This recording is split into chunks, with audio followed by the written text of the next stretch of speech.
আলাইকুম ভিউয়ার, সবাই কেমন আছেন? আশা করি ভালো আছেন। তো ছাদ বাগানে চলে আসলাম।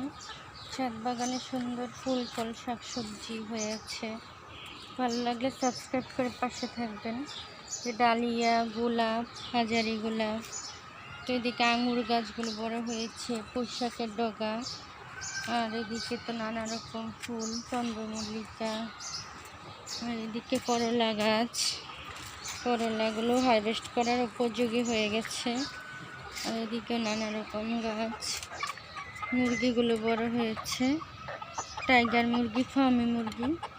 ছাদে কিছু মুরগি কবুতর পাললেও পারিবারিক চাহিদা পূরণ হয়, মাছও পালা যায়, একুরিয়ামের মাছগুলো। তো আমার ছাদ বাগানে গাছগুলো মরে যাচ্ছে কেন এইভাবে বোঝা যাচ্ছে না। মরিচ গাছগুলো মরে যাচ্ছে, এই গাছটা ভালো আছে।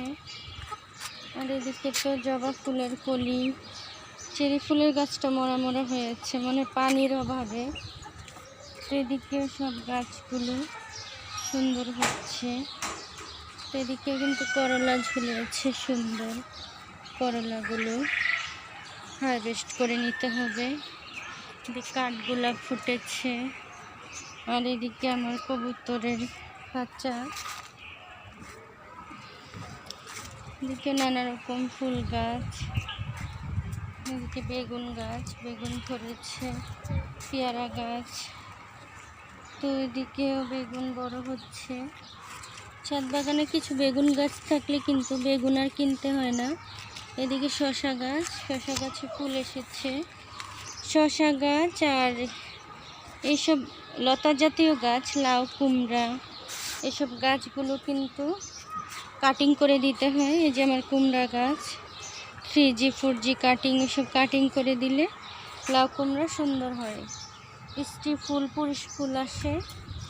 তো এদিকে শাকসবজি গাছ, সফেদা, সব গাছ, লেবু, সিমের গাছ, সিম গাছ কাটি নাই, আবারও বাড়ছে এভাবে। এইগুলো বেয়ে কিন্তু আবারও ধরবে। আর এদিকেও আমার কুমড়া গাছ আছে, এদিকে লাউ গাছ আছে, এদিকে বেগুন আছে। বেগুনগুলো কিন্তু বড় হয়ে গেছে, খাওয়ার উপযোগী, মাশাআল্লাহ। আর এদিকেও কচু শাক, কলা পাতার গাছ, এদিকেও নানা রকম গাছ ছাদ বাগানে।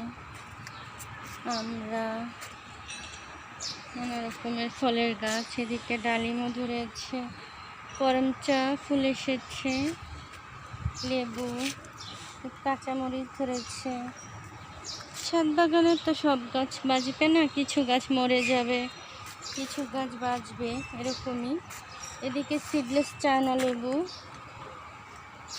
তো ছাদ বাগানে নতুন নতুন গাছ লাগাতেই হয়। তো এদিকেও অনেক গাছ, এদিকেও ডালিম ধরেছে। ভীষণ কড়া রোদ, ইদানিং এত কড়া রোদ উঠছে, থাকা যাচ্ছে না।